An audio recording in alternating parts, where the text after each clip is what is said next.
तू ही है रक्षक हमारा, तू है सच्चा पिता सारे संसार का, ओ मैं प्यारा। तू ही है रक्षक हमारा, पाप पाखंड हमसे छुड़ा, वेद मार्ग पे हमको चलाओ, लगे भक्ति में मन करें संध्या वन विश्व सारा। तू ही है रक्षक हमारा, तू है सच्चा पिता सारे संसार का, ओ मैं प्यारा।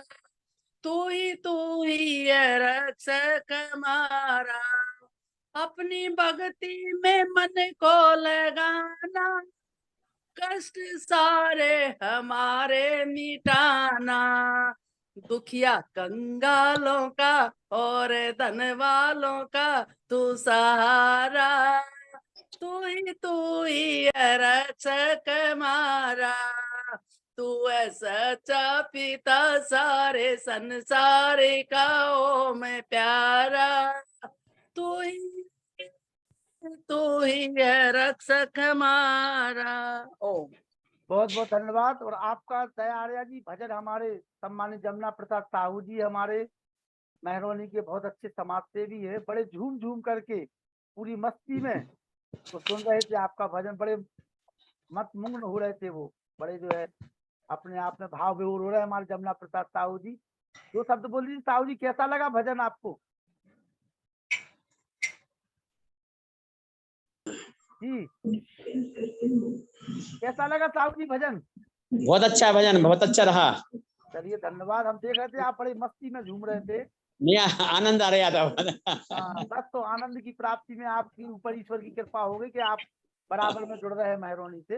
हाँ, आइए आचार्य लोकेन जी, आचार्य लोकेन जी आइए जी। ठीक है, अभी सभी एक बार मेरे साथ मिलकर के गायत्री महामंत्र का उच्चारण करेंगे, अर्थपूर्वक, अर्थ की भावना के साथ। ओम भूर्भुवः स्वः तत्सवितुर्वरेण्यं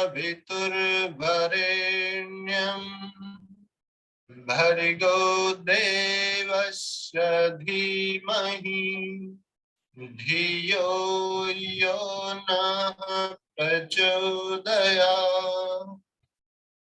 ओम शांति शांति शांति।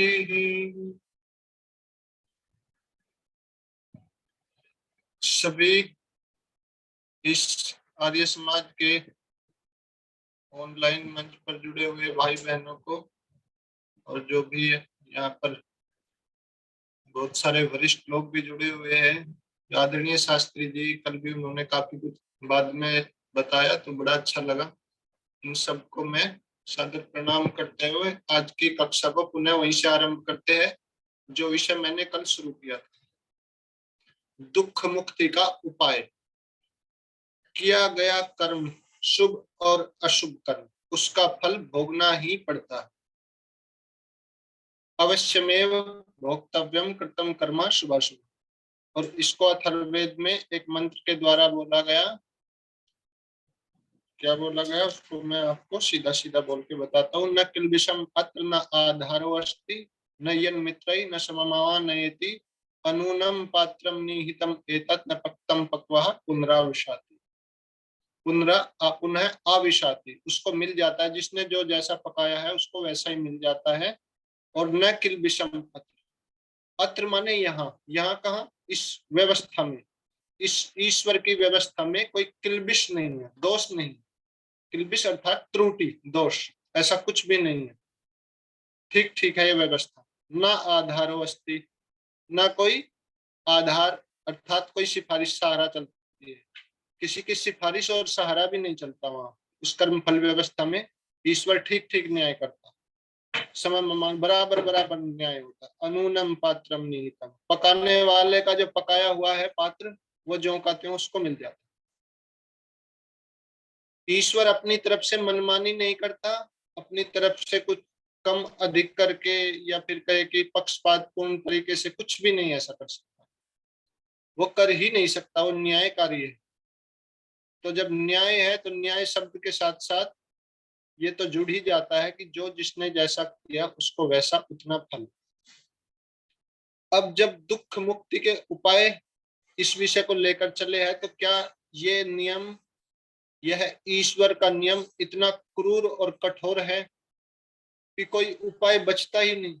मानकर चलो किसी ने जाने अनजाने कोई दोष अपराध या पाप कर दिया तो उससे छूटने का कोई उपाय बचे ही नहीं संसार में।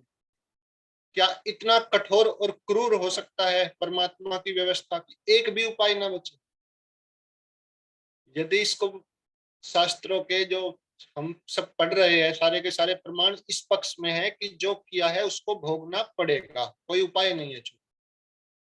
ये तो एक सामान्य बात है, लोग गंगा जी में जाते हैं पाप धोने के लिए, तीर्थों में जाते हैं, ये तो सब, इसको तो इस मंच से बोलने में भी आपको लगेगा कि ये तो बिल्कुल निरर्थक बात है। लेकिन जो लोग जप करके तप करके भी पाप से छूटना चाहते हैं उनके लिए भी बाउंड्री हो गई ना, क्योंकि कोई उपाय ही नहीं है, अवश्य ही भोगना पड़ेगा। कुछ भी कर लो कोई उपाय नहीं है। तो क्या इतना क्रूर नियम है प्रकृति का, सृष्टि का, ईश्वर ने जो बनाया है इसको रचा है, इतनी कठोरता है कि इसमें कुछ भी एक भी उपाय ना बचे? मनुष्य इन दुखों से बाहर निकल सके, क्या कोई एक भी उपाय नहीं है? तो इसके लिए आगे बढ़ते हैं। क्या इससे छूटने का कोई उपाय नहीं है? तो कर्म, कर्म फल भोग परमात्मा की न्याय व्यवस्था के कारण अवश्य ही भोगने पड़ते हैं, इसमें तो कोई संशय। यह ध्रुव सत्य है, यह हृदयंगम होना कि किन्हीं अर्थों में एक उपाय है, ये तो ध्रुव सत्य है, इसमें तो कोई संशय नहीं, इससे नहीं हटा जा सकता, भोगना तो पड़ेगा उसको, सुख भी और दुख भी। लेकिन इसके साथ साथ इन्होंने एक बात और कही यहाँ पर, ये मैं वैदिक व्यवस्था के अनुसार ही आपसे बात कर रहा हूँ, अगर यदि कहीं आपको कुछ अन्यथा लगे तो आप उसमें बीच में प्रश्न भी कर सकते हैं। यदि कहीं ऐसा लगे कि नहीं ये अवैधिक बात आ गई या कुछ ऐसा आ गया तो तुरंत ही आप मुझे, बहुत सारे आप में महानुभाव है, मुझसे बहुत अनुभवी भी है, आयु में भी वृद्ध है और ज्ञान में भी अनुभव। क्या किन्हीं अर्थों में एक उपाय है और उसी उपाय को लेकर के मानव इस संसार सागर से, इस दुख सागर से पार हो सकता है? ये एक पॉजिटिव बात है, एक सकारात्मक बात है। यदि अवश्य में भोक्तव्यम उस शब्द को हटा दिया जाए और एक एक उपाय मानकर चला जाए कि एक उपाय है, तो वो कौन सा उपाय है? तो वेद के अनुसार ही देखते हैं, हमें तो नहीं मालूम है, जो ऋषियों ने बताया वेदों में वही उपाय देखना पड़ेगा, उन्हीं के अनुसार उपाय ढूंढना पड़ेगा, उसी पर चलना पड़ेगा। हमारे पास कुछ भी नहीं है ऐसा, जो ईश्वर ने बताया ऋषियों को, आदि ऋषियों को, वही सब कुछ। जिसने दुनिया को बनाया, जो चला रहा है वही जानता है, निर्माता ही जानता है कि किस वस्तु को कैसे ठीक करना है। जो कंपनी मोबाइल बनाती है वो कंपनी मोबाइल को ठीक भी कर देती है, रिपेयरिंग भी कर देती है, सर्विसिंग भी करती है। मोबाइल, गाड़ी, फैन, कूलर, एसी, जो कंपनी जिसको बनाती है उसको वो ठीक भी कर देती है, रिपेयरिंग भी कर देती है और उसके जैसे हजारों करोड़ों बना भी देती है। तो सिद्धांत यह है कि जो जिस चीज का निर्माता है वो उस चीज के विषय में पूरी तरह जानता है और वही उसको ठीक कर सकता है और दूसरा नहीं कर सकता। तो ये जो मनुष्य आदि शरीर रूपी मशीनें हैं अलग अलग प्रकार की, केवल शरीर ही नहीं, शरीर के अंदर मन, बुद्धि आदि ये भी दुखी होते हैं। मन के स्तर पर जो दुख होता है उसे मानसिक कष्ट, मानसिक रोग बोलते हैं। शरीर के स्तर पर जो होता है उसको शारीरिक रोग या शारीरिक दुख बोल सकते हैं। तो इन मानसिक, शारीरिक, बौद्धिक स्तरों पर जो दुख होता है, तो इन यंत्रों को बनाने वाला कौन है? उस बनाने वाले से ही ये ठीक हो सकता है और कोई उपाय नहीं। दूसरा कोई उपाय नान्या पंथा विद्यते है, कोई रास्ता ही नहीं है इस दुख के चक्र से छूटने का, केवल वही रास्ता है, उसी को जानना पड़ेगा। वेदा हमेतम, वेदा अहम एतम पुरुषम महंतम। तो वेद के ऋषि कह रहे हैं मैं जानता हूं उसको। किसको? उस महान पुरुष को। कौन? तो जिसको जानने के बाद इस चक्र से छूट सकते हैं, दुख वाले चक्र से। ऋग्वेद का एक उदाहरण देकर के आगे बढ़ते हैं। भिषक्तमं त्वा भिषजाम शृणोमि। एक छोटा सा मैंने एक मंत्र का एक हिस्सा लिया। मैं तुझको वैद्यों में महावैद्य मानता हूँ। वैद्यों में महावैद्य अर्थात डॉक्टरों का भी सबसे बड़ा डॉक्टर। जितने दुनिया में पेन किलर है, ये भले ही किसी दुख को कम करे ना करे, लेकिन ईश्वर से बड़ा पेन किलर कोई भी नहीं। दुख विनाशक है। आप जब गायत्री मंत्र पढ़ते हैं तो शुरुआत में ही 3 महाविराट्टी बोलते हैं। तो इन तीनों में भुवः शब्द बोलते हैं। भुवः इति अपान। क्या छुड़ाता है? किससे छुड़ाता है? यह उपासका नाम दुखम अपानयति स दयालु ईश्वर। जो अपने उपासकों को दुखों से छुड़ा देता है वह दयालु ईश्वर, वह दुख विनाशक है। तो दुख विनाशक सबसे बड़ा वही है। संसार के जो डॉक्टर्स है, चिकित्सक है, औषधियां है, ये काम करे या ना करे, लेकिन वो तो करेगा, वो अपना काम करेगा। तो यदि किसी को अपनी चिकित्सा करानी है सबसे बड़े डॉक्टर से, जो परम डॉक्टर है, सबसे ऊंचा है, उससे ऊंचा कोई भी नहीं है, तो ऐसा वैद्यों का भी वैद्य, महावैद्य, जिसको ऋग्वेद में बोला गया सभी दुखों का हरण करने वाला, तो वो कौन है? वही परम पिता परमात्मा ओम। तो उसके लिए मेरी आवाज क्लियर आ रही है क्या? एक बार मुझे लखनलाल जी की आदरणीय बताइएगा, क्योंकि कई बार आपकी आवाज क्लियर आ रही है जी। हमारे राम कुमार अजान भी जुड़ चुके हैं, आइए। जी जी ठीक है, धन्यवाद। आपस तत्सर्वम निष्करम विषजाम सुभिषक्तमः। तो ये अथर्ववेद का उदाहरण देके बोला वैद्यों में अति पूज्य वैद्य परमेश्वर सुख सब दुखों को हटावे। जो वैद्यों में, चिकित्सकों में सबसे पूज्य वैद्य है, सबसे पूज्य अर्थात सबसे बड़ा पूजनीय है, वो चिकित्सक परमेश्वर हम सबके दुखों को हटावे, उससे प्रार्थना की गई है।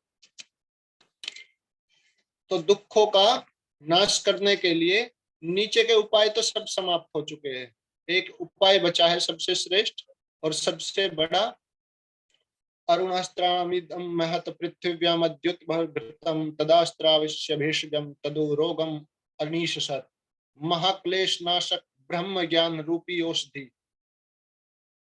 महाक्लेशों का भी नाश कर देने वाला ब्रह्म ज्ञान रूपी औषधि पृथ्वी आदि लोकों के प्रत्येक पदार्थ में वर्तमान है, या कहीं कि विद्यमान है। मनुष्य उसको जानकर प्रयत्न पूर्वक प्राप्त कर रोगों की निवृत्ति करके स्वस्थ चित्त होकर आनंदित रहे। इस पृथ्वी पर से बाहर जाने की जरूरत नहीं है कि कहीं बाहर ढूंढना पड़े आकाश में ईश्वर को। इस मंत्र के द्वारा ये भी सीधा बता दिया गया वेदों में ही कि चिकित्सा कराने के लिए, अपने दुख हटाने के लिए कहीं 7वें 8वें आसमान पर जाने की जरूरत नहीं है। कोई बोलता है कि हमारा 4थे आसमान पर बैठा है, कोई 7वें आसमान पर। ये आसमान पर बैठने वाला ईश्वर नहीं है, यहाँ सर्वव्यापी ईश्वर की बात चल रही है, वैदिक ईश्वर जो वेदोक्त है। तो यहाँ पर जो बोला कि ये ऋषियों की व्याख्या है, मैं आपको सुना रहा हूं, इसमें सीधा सीधा मेरा कुछ अपनी तरफ से मैं मिलाकर कुछ भी नहीं बोलूंगा। जो उन्होंने बताया हमारे पूर्वजों ने, महान ऋषियों ने, उन्हीं की बात आपको ज्यों की त्यों आप मैं समक्ष रख रहा हूं। रोगों की निवृत्ति करके स्वस्थ चित्त होकर आनंदित रहे। किसके द्वारा? जो यहीं पर विद्यमान है, इसी पृथ्वी पर, अर्थात इसी लोक में, यहीं पर। स्थान परिवर्तन की भी आवश्यकता नहीं, कैलाश पर्वत पर जाने की भी जरूरत नहीं है, मथुरा, वृंदावन और काशी, हरिद्वार जाने की भी आवश्यकता नहीं। आवश्यकता का अर्थ यह है कि ये चिकित्सा सब जगह हो सकती है। दुखों से छूटने का उपाय बता रहे हैं यहाँ पर। दैवदत्तेन मणिनाजंगिरेन मय भुवा विंदकंदम सर्वारक्षांसि व्यायामे सहमहे। तो अथर्ववेद का ही ये मंत्र है, दूसरे कांड का चौथे सूक्त का चौथा मंत्र है। मनुष्य को योग्य है कि विद्वानों के सत्संग से, मनुष्य को योग्य है अर्थात उनके लिए अभीष्ट है, करना चाहिए उनको, कि विद्वानों के सत्संग से दुख नाशक परमेश्वर के उपकारों पर दृष्टि करके पुरुषार्थ से पथ्य द्रव्यों का सेवन करके विघ्नकारी दुष्ट जीवों और पापों को हटाकर सदा आनंद में रहे। दुखों से छूटने का एक उपाय यह भी है कि दुख को दुख ही न समझा जाए, अपितु प्राप्त दुखों को अपने द्वारा पूर्व में कृत दुष्कर्मों का कर्म फल भोग जान करके उन्हें प्रसन्नता पूर्वक और साहस पूर्वक भोगा जाए।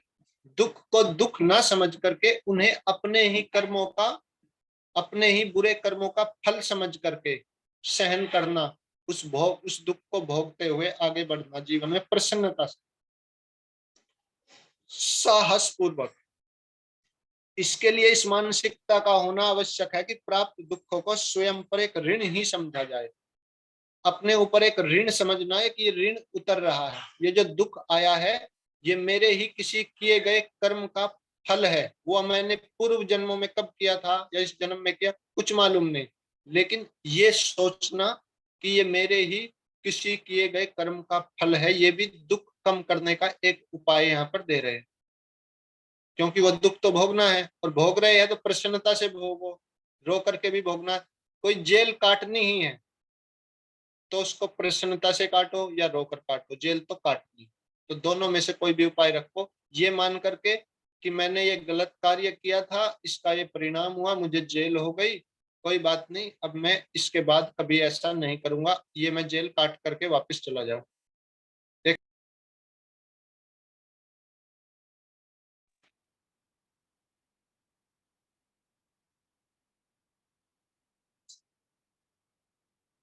परमात्मा ने मुझे एक अवसर दिया है और मैं उस कर्ज से मुक्त हो रहा हूँ, उस दुख से।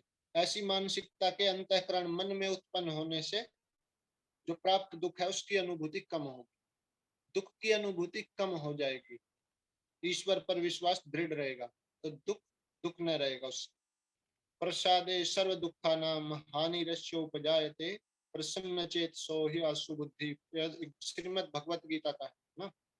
अंतःकरण की प्रसन्नता होने पर संपूर्ण दुखों का अंत हो जाता है और उस प्रसन्न चित्त वाले कर्म योगी की बुद्धि शीघ्र ही सब ओर से हटकर एक परमात्मा में ही भली भांति स्थिर हो जाती है। ये योगेश्वर श्री कृष्ण का वाक्य या व्यास जी का मानस है।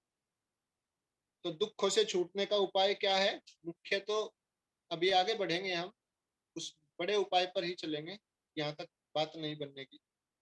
इतने से बात नहीं बनने वाले कि केवल मन को डाइवर्ट कर लिया, उसको हमने ऋण मान लिया तो मुक्त हो गए, इतने से तो मुक्त नहीं हो सकते। अयमस्मय द्रुपदे वेदिषि इहाभिहितो मृत्युर्भिर्य शस्त्रम यमेन त्वं पितृभिः संविदान उत्तमम नाकमधिरोहयमे। तो यहाँ पर कहा कि जो मनुष्य पापों के कारण बड़े बड़े दुख उठाते हैं, विद्वानों से ज्ञान प्राप्त कर दुखों से वे छूट सकते हैं। ज्ञान न ऋते ज्ञानान मुक्ति, ज्ञान के बिना भी दुखों से मुक्ति नहीं हो सकती। तो सबसे पहले सबसे प्रथम कार्य क्या है कि हमें ज्ञानवान बनना, कम से कम इतना ज्ञान तो होना चाहिए कि हम उस रास्ते पर चल सके जिस पर दुख छूटने हैं, जिस रास्ते से दुख कम होंगे या छूट जाएंगे, उस रास्ते पर चलने योग्य ज्ञान भी तो होना चाहिए। अहम खिदामी ते मनोराजा स्वपृष्ठम्यामी मां। तो ये मंत्रों का मैं धीरे धीरे कुछ हिंदी में और कुछ थोड़ा सा इसको विस्तार करके बोल रहा हूँ ताकि समझ में आ सके। मनुष्य अपने मन की दुर्वासनाओं से खींचकर तत्व विचार में ऐसा लगावे जैसे सुसारथी चंचल घोड़ों को बागडोर से वश में करता है, अथवा जैसे आंधी से छूटकर घास आंधी के वश में हो जाता है। जो तृण होते हैं आंधी के साथ उड़ जाते हैं, वैसे ही मनुष्य परमात्मा में लीन होकर मन को ऐसा वश में करे कि स्वप्न में भी उसके अंदर दुर्विकार न हो। तो पाप की वृत्तियां पहले बंद होनी करनी पड़ेगी। पाप का अंत कब होगा? तब होगा, लेकिन पहले पाप की उठने वाली वृत्तियां, पाप अर्थात अशुभ विचार। तो परमेश्वर की आज्ञाओं का पालन करते हुए दुख से छूटने के उपाय तो बहुत सारे हैं।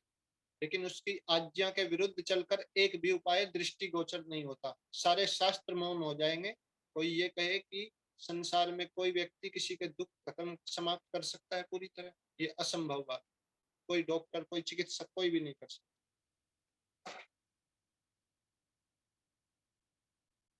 तो ये सब कुछ जितने भी विकार है मन के, इसके बारे में इन्होंने बताया बहुत सारा। इसको मैं छोड़ रहा हूँ, ये बहुत सारी बातें हो चुकी है पहले। प्रायश्चित करने से क्या दुख छूट सकता है? कोई दोष हमसे हुआ और उसका प्रायश्चित, प्रायश्चित है क्या? कृत जो हमसे कर्म हुए हैं, जो कुछ ऐसा बुरा कर्म हुआ है, बुरा विचार, उस पर संताप करना, उसके प्रति दुखी होना कि मेरे से ये गलती हुई। पहले तो उस भूल को स्वीकार, कि ये गंदगी मन में आई, जीवन में आई, पहले तो उसको स्वीकार करना सबसे पहले। उसके बाद उस कर्म को न करने की प्रतिज्ञा करता, आगे से नहीं करना उसको। दूसरी बात ये होगी। और तीसरी बात ये कि जैसे किसी ने किसी की चोरी की तो उसको वापस ले जा करके देना, तो वो उसका प्रायश्चित माना जाता है। उस कार्य को पुनः न करने का संकल्प लेना, उस जो कर्म किया उसके प्रति दुख व्यक्त, मन में संताप रखना, और जो कर्म किया उसकी क्षतिपूर्ति के लिए, जैसे किसी की चोरी की तो उसका माल वापस करना, जितना उसको दुख पहुंचाया उस दुख को कम करने के लिए उससे क्षमा याचना भी करना। मनुष्यों से यदि आगे पीछे बिना विचारे, जाने अनजाने में कोई अपराध हो जावे तो उसका प्रायश्चित करके आगे को अपराध त्याग कर शुभ करके सुखी हो। ये वेद की व्याख्या है, वेद मंत्र अथर्ववेद का। तो इसको आप और हम ऐसे समझे कि दुखों का नाश तो हो सकता है, इतना डरने की जरूरत नहीं है, इतना भयभीत होने की आवश्यकता नहीं है एक दो मंत्रों को लेके कि दुख हट ही नहीं सकते, ये तो रहेंगे ही। और इतने निराश हो जाए कि बस ऐसे ही चलते रहना चाहिए जैसा चल रहा है, नहीं। सुख, अच्छे मार्ग पर कभी भी मनुष्य आ सकता है। अनादि काल से अब तक कितनी बार मोक्ष में गए हैं, कितनी बार बंधनों में पड़े हैं। तो बंधन और मोक्ष, जैसे सृष्टि और प्रलय अनादि है, ऐसे ही बंधन और मोक्ष भी, बंधन और मुक्ति भी अनादि है। ऐसा नहीं है कि हम और आप कभी मुक्ति में गए ही नहीं। ये सारी जीवात्माएं अनंत बार मुक्ति में जा चुकी है, अनंत बार बंधन में आ चुकी है। क्योंकि जो अनादि चीजें होती है, अनादि और अनंत, उसकी सब क्रियाएं अनादि अनंत होती है।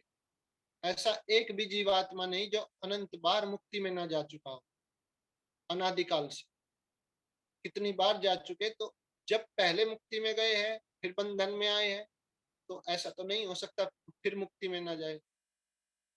युग युगांतरों के बाद, सृष्टि प्रलय के बाद, और कितनी सृष्टियां बीत जाने के बाद भी ये अवसर खुला रहता है, कभी उसके द्वार बंद नहीं होते।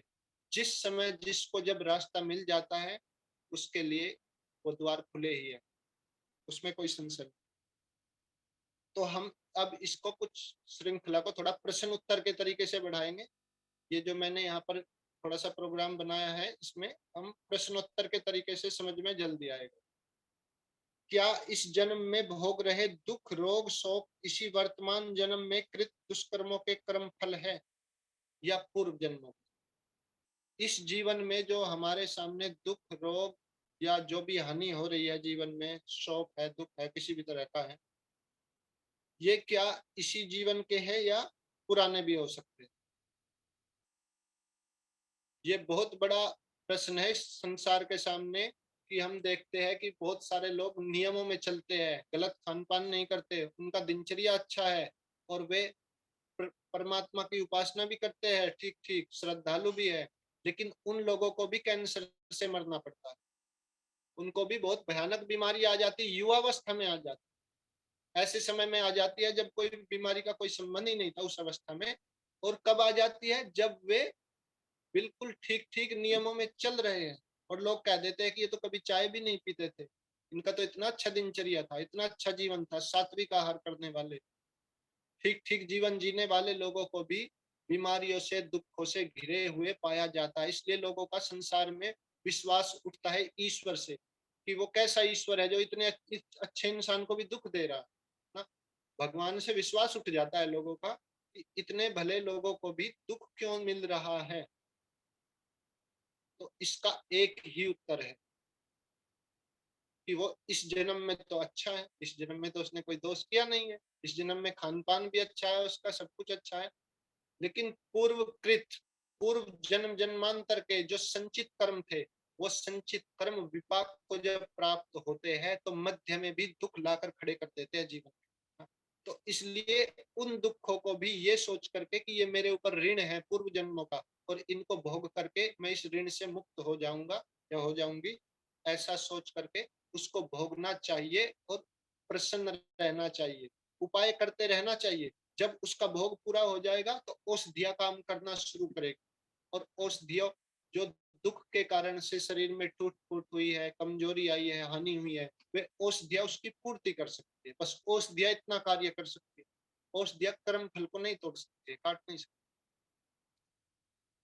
इसमें आप खुद भी मनन करना, विचार करना। आप सब यहाँ पर बौद्धिक रूप से समर्थ लोग हैं, ऐसा कोई नहीं है कि जिसने काफी सारे विषय न जाने हो एक कर्म फल व्यवस्था से जुड़े हुए, लेकिन फिर भी एक चिंतन का माध्यम मैं आपको दे रहा हूँ, इस पर आप स्वयं भी चिंतन। अधिकांश जो दुख आ रहे हैं जीवन में ठीक ठीक कर्म करते हुए भी, ये पूर्व जन्म कृत भी हो सकते हैं और होते ही है अधिकांश। आप इसमें जन्म एक ही नहीं हुआ है, पूर्व जन्म भी तो बहुत सारे हो चुके हैं। अब इतने पूर्व जन्मों में किस जन्म का कौन सा संचित कर्म था जो फल देने के लिए आया है, विपाक को प्राप्त हुआ है, इसको तो ईश्वर ही जानता है कि कौन से कर्म का फल किस समय कहां पर मिलने वाला है, कब विपाक को तैयार हो जाएगा पककर। देखो, प्रथम जो बीज आज बोया जाता है, आज जो बीज बोया जाता है, क्या आज ही वृक्ष बनकर खड़ा हो जाएगा? नहीं होगा। बीज के बोने से लेकर फल प्राप्त होने तक एक लंबा समय लगता है। 5-5, 10-10 साल बाद भी फल देते हैं वृक्ष, तुरंत तो नहीं देते। आज ही बीज बोया, आज ही मिलता है। तात्कालिक फल भी मिलता है कुछ क्रियाओं में, अग्नि में हाथ डालो तो तुरंत जल जाता है, तात्कालिक फल मिलता है। बिजली में हाथ लगाओ, करंट लगता है, तुरंत मिलता है। लेकिन वो कर्म फल ईश्वर की व्यवस्था से नहीं मिल रहा, सीधा सीधा वो कर्म का परिणाम है। तुरंत अचानक से कुछ हाथ लगा, बिजली में टच हुआ, झटका लगा, तो ये करंट लगा, ये ईश्वर की व्यवस्था से कर्म फल। संचित कर्म था पहले से, ऐसा तो नहीं है, उसने पहला वो तो सीधा सीधा हुआ। लेकिन इसके पीछे दो कारण और है, इसको आगे सुनेंगे थोड़ा सा, इसमें चलते जाएंगे तो बहुत सारी चीजें क्लियर हो जाएगी।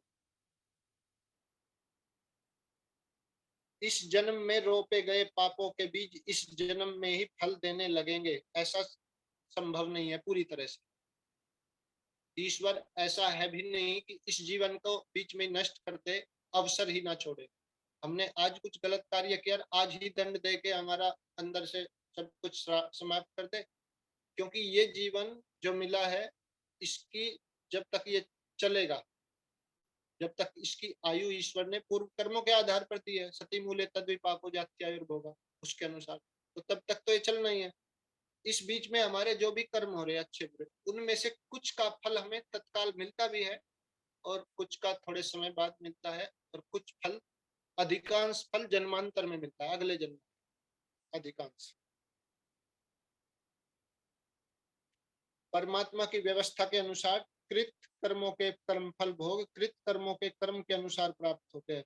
देखो, उदाहरण के साथ बता रहे हैं, जैसे कोई कर्म किसी माह की 10 तारीख को किया गया, किसी महीने की 10 तारीख को कोई कर्म किया गया, ठीक है, तो तत्पश्चात उसी महीने की 16 तारीख को दूसरा कर्म किया गया, तो परिणाम में 16 तारीख को कृत कर्म को कर्म फल भोग 10 तारीख को किए गए कर्म फल भोग के पश्चात ही प्राप्त होगा। जो पहले किया गया कर्म है वो पहले प्राप्त होगा उसका फल, और जो बाद में किया गया उसका बाद में होगा। ऐसा तो नहीं हो सकता कि आज जो कर्म किया उसका आज पहले हो जाए और जो पूर्व कर्म के फल है वो रुके खड़े रहे, ऐसा नहीं होता। ये ऐसा इसलिए नहीं होता क्योंकि ईश्वर एक व्यवस्था चला रहा है, और उस व्यवस्था को चलाने में ये जो जीवन है, मानव जीवन, मानव देह, इसका रहना बहुत जरूरी है, तभी इसके द्वारा सुख दुख भोगे जा सकते हैं। और यदि ये सुख दुख भोगने लायक ही नहीं बचेगा तो फिर इसका आना और न आना निरर्थक हो जाएगा। तो शरीर के रहते ही सुख और दुख भोगे जाते हैं।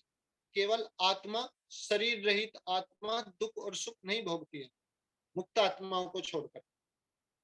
मुक्त आत्माएं दुख नहीं भोगती, वो तो ईश्वर का विशेष आनंद रहता है, वहां पर दुख की तो बात ही नहीं है। तो आगे एक प्रश्न और लेता हूं मैं, उसके बाद थोड़ा सा देख। हम संसार में प्राय देखते हैं कि किसी मनुष्य द्वारा चोरी करने अथवा हत्या करने पर और पकड़े जाने पर अपराधी को न्यायालय द्वारा इसी जन्म में कर्म करने के कुछ समय बाद ही अपराधी को दंड दिया जाता है, इसी जीवन। क्या यह दंड इस जन्म में किए गए चोरी हत्या आदि का कर्म फल भोग इसी जन्म में प्राप्त होना नहीं है? किसी ने कुछ अन्याय किया किसी के साथ और सरकार ने उठाकर उसको जेल में डाल दिया या फांसी पे चढ़ा दिया, तो इसी जन्म के कर्म का फल है वो, किए गए कर्म का फल सीधा सीधा जो मिला है उसको। तो इसको बोले कि क्या वो ऐसा नहीं मिलता है ईश्वर का फल? तो इसका उत्तर दे रहा है कि नहीं, यह आवश्यक नहीं है कि किसी चोरी या हत्या के अपराधी को पकड़े जाने पर न्यायालय द्वारा सजा प्राप्त हो ही जाए। यह आवश्यक नहीं। बहुत सारे छूट भी जाते हैं, उनको सजा कम भी हो जाती है, जेल में रह करके वापस भी आ जाते हैं, फिर अपराध करने लगते हैं और कुछ धन के बल के भ्रष्टाचार आदि करके भी बच जाते हैं। यहाँ की व्यवस्थाएं न्याय नहीं कर सकती है। इस न्यायालय जरूर कहते हैं, लेकिन ये जो न्यायालय है ये फैसला देते हैं कुछ चीजों को आधार बनाकर। ठीक ठीक न्याय ये नहीं कर सकते। ठीक न्याय तो ईश्वर ही करता है। तो कर्म का फल ये न्यायाधीश नहीं दे सकते, यहाँ पर सीधा बोला जा रहा है। अनेक अपराधी रंगे हाथ पकड़े जाने पर भी साक्ष्यों के अभाव में वकीलों की चतुराई से रिश्वत लेकर या किसी प्रकार से दबाव बनाकर गवाह को खरीद कर गवाह को मार करके बच जाते हैं। बिना दंड के भी पाए जाते हैं बहुत सारे। कोई कोई खोजा ही नहीं मिलता, कोई साधु संत बन जाता है, झूठ जटा बढ़ा करके हरिद्वार में लेटा रहता है भिखारी बन करके, नहीं मिलता पुलिस को पूरी जिंदगी भी। ऐसा भी तो होता है। तो क्या वो उसका दंड छुप जाएगा, वो बच जाएगा? ऐसा तो नहीं हो सकता। तो देखो कुछ ऐसा भी होता है कि जिनका अपराध कम था और उनको जघन्य अपराध से भी बड़ा दंड मिल जाता है। जैसे किसी ने छोटी सी चोरी की और उसको पकड़ करके पुलिस एनकाउंटर भी कर देती है और समाज के लोग भी मार देते हैं उसको पकड़। ऐसा भी होता है, दंड मिल जाता है कई बार। तो स्पष्ट क्या है कि इस जन्म में किए गए अपराधों का कर्म फल भोग इसी जन्म में प्राप्त हो ही जाए, ये आवश्यक नहीं। लेकिन जितना जितना हो जाता है उतना उतना उसका कट जाता है। बाकी जो बचता है वो ईश्वर की व्यवस्था में संचित कर्मों में रहता है। और संचित कर्मों में जब प्रारब्ध के रूप में आते हैं निकल करके, तब वो किसी भी जन्म में अगले जन्म में प्राप्त होता है।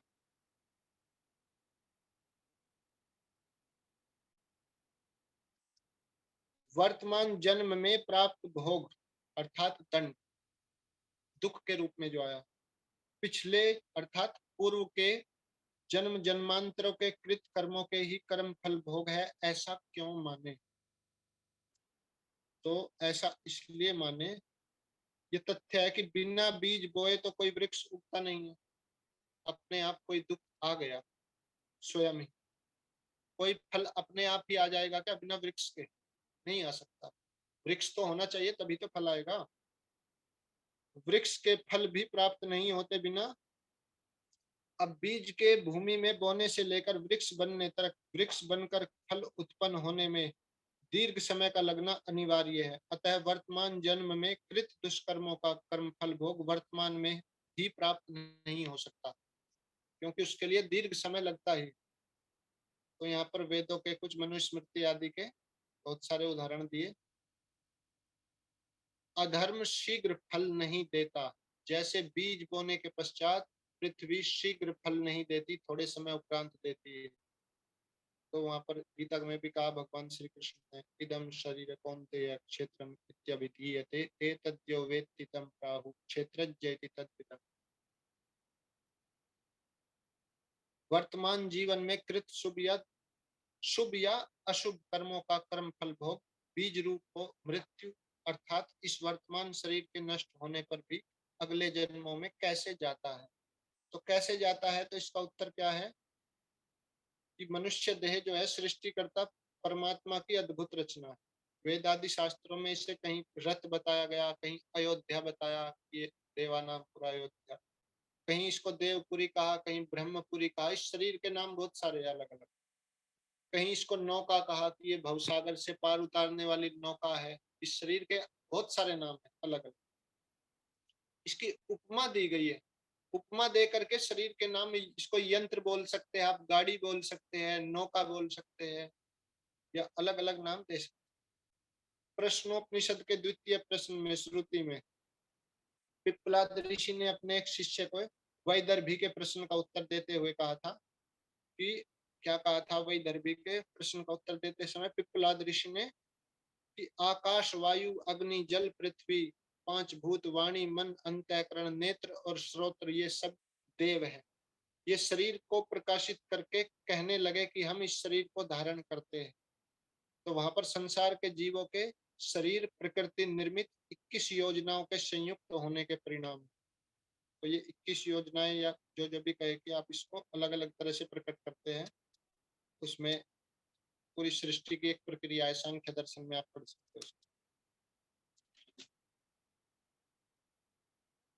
अब मैं आपको थोड़ा सा ज्यादा समय नहीं लेंगे, एक एक प्रश्न को लेकर चलते हैं, नहीं तो फिर आगे एक मुख्य प्रश्न ले लेता हूं मैं, कुछ चीजों को छोड़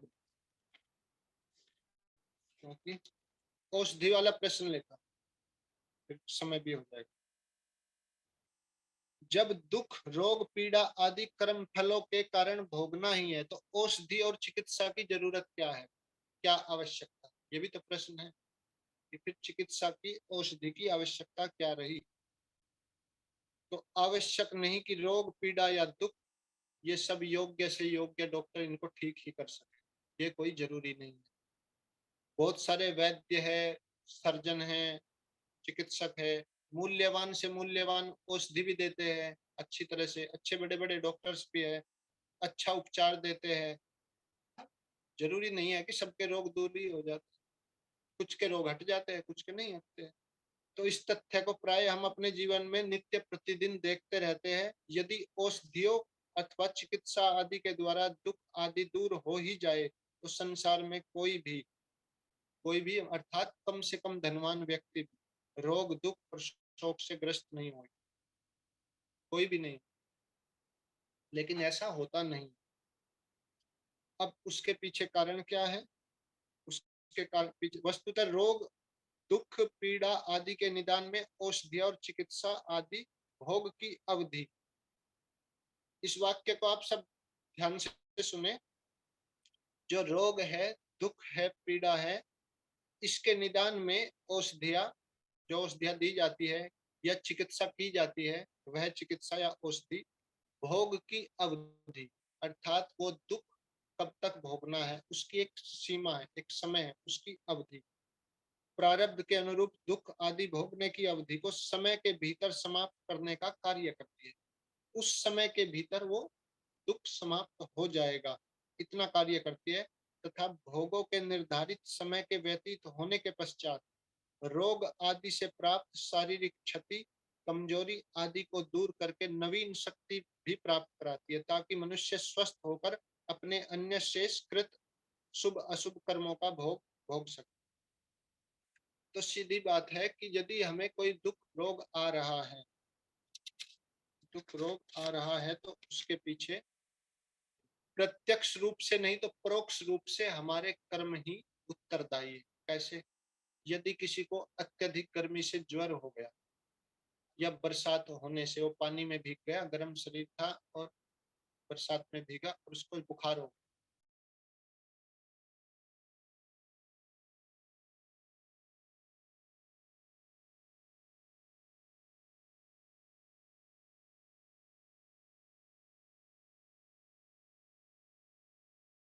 उसके कारण उसको दुख भोगना पड़ रहा है, बुखार आया है, कुछ दर्द हुआ है, शरीर में पीड़ा हो रही है।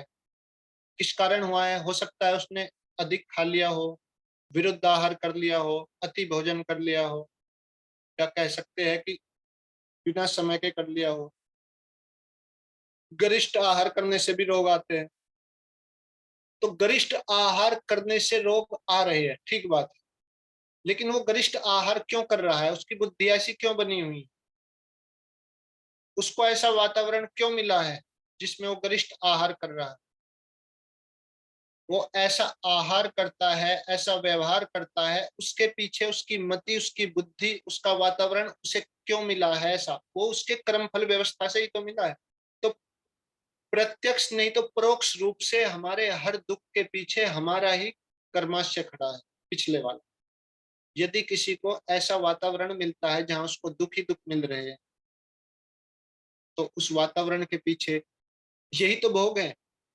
जाति आयुर्भोगम, भोग शब्द में ये भोग शब्द क्या है, ये भोग शब्द यही है कि किस व्यक्ति को कौन माता पिता, कैसा वातावरण, कैसा पर्यावरण मिलने वाला है जिसमें वो सुखी रहेगा कि दुखी रहेगा, उसकी बुद्धि कैसी मिलेगी।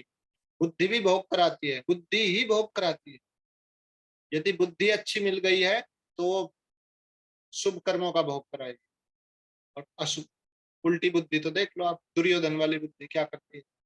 तो ऐसी स्थिति में ये सोचना चाहिए हम सबको कि दुख यदि आता है तो उसके पीछे कहीं ना कहीं हम स्वयं भी जिम्मेदार। हो सकता है बाहरी परिवेश भी जिम्मेदार है, उसमें उत्तरदायी है, लेकिन बाहरी परिवेश प्रत्यक्ष दिख रहा है, लेकिन परोक्ष रूप से हम उस पर्यावरण में पैदा हुए हैं, पले बढ़े हैं, रह रहे हैं, ऐसी व्यवस्था हमें कर्म फल व्यवस्था से मिली है, उसके कारण हमें वो दुख भोगना पड़ रहा है। तो इन सब को देखते हुए भी ईश्वर की व्यवस्था से विश्वास नहीं उठना चाहिए कभी भी। कई बार ये लगता है कि हमने तो इस जीवन में कुछ भी नहीं किया, हमारे साथ ये दुख क्यों आते हैं, हम तो अच्छे कार्य, तो भी आते हैं, सभी को आते हैं सुख दुख, तो मनुष्य का जीवन जब तक रहेगा सुख दुख आएंगे। लेकिन क्या इस कारण से कि दुख आ रहे हैं तो हम उस नकार दे उस सर्वशक्तिमान न्यायकारी परमेश्वर की व्यवस्था, तो ये तो ठीक नहीं है। दो रास्ते हैं इस संसार के, एक का नाम है श्रेय मार्ग और एक प्रेय मार्ग। प्रेय मार्ग अर्थात ये संसार का मार्ग, भौतिकता का मार्ग। प्रेय मार्ग अर्थात संसार की तरफ ले जाने वाला, भौतिक आकर्षणों में, विषय वासनाओं में मनुष्य को प्रवृत्त करने वाला मार्ग। और दूसरा रास्ता है कल्याण का रास्ता है, उसको बोलते हैं श्रेय मार्ग, अपवर्ग का रास्ता, श्रेय मार्ग। श्रेय मार्ग ईश्वर की ओर ले जाता है। रास्ता थोड़ा कठिन है, उस पर चलने वाले कम हैं, लेकिन वो सच्चाई और अच्छाई का रास्ता है। प्रेय मार्ग थोड़ा सरल है, सड़कें चमकीली है, रंगीन रोशनियां हैं, बहुत अच्छे अच्छे मनोरंजन के साधन है, बीच में बहुत भीड़ है, बड़े बड़े उत्सव है, लेकिन रास्ता विनाश की ओर ले जाता है। दो रास्ते दोनों विपरीत दिशा में जा रहे हैं। जो प्रेय मार्ग है, आकर्षण बहुत अधिक है, मनोरंजन बहुत अधिक है, सुख सुविधाएं बहुत अधिक है, सड़कें बड़ी अच्छी है, चमकीली है, लेकिन मंजिल तक नहीं ले जाता, लक्ष्य तक नहीं ले जाता, रास्ता विनाश की तरफ जाता है। श्रेय मार्ग कल्याण का रास्ता है, अकेले चलना पड़ सकता है, क्योंकि भीड़ नहीं है तो एक्सीडेंट का खतरा नहीं। जो सच्चाई का रास्ता है उस पर चलने वाला अकेला है, लेकिन एक्सीडेंट नहीं होगा। क्यों नहीं होगा? क्योंकि आपाधापी नहीं है, भागदौड़ नहीं है, प्रतियोगिता नहीं है ना। प्रतियोगिता कहाँ होती है? जहाँ भीड़ होती है, आगे निकलने की दौड़ होती है। तो श्रेय मार्ग पर भीड़ हो ही नहीं सकती। ईश्वर प्राप्ति जिसका लक्ष्य है, उस रास्ते पर भीड़ हो ही नहीं सकती। क्यों नहीं हो सकती? क्योंकि सबका लक्ष्य एक ही है और सबको वो लक्ष्य उसी रास्ते से मिलने वाला है। ऊपर नीचे वाला नहीं, फर्स्ट सेकंड थर्ड वाला लक्ष्य नहीं। तो वो तो सबको बराबर योग्यता धारण करके तभी मिलेगा। तो रास्ते दोनों विपरीत है, तो यदि हम प्रेय मार्ग पर आगे बढ़ रहे हैं तो ईश्वर से हमारी दूरी बढ़ रही है, दुख की तरफ जा रहा है। मनुष्य का जीवन दुख, पीड़ा, बाधा ये सब खड़ी होने वाली।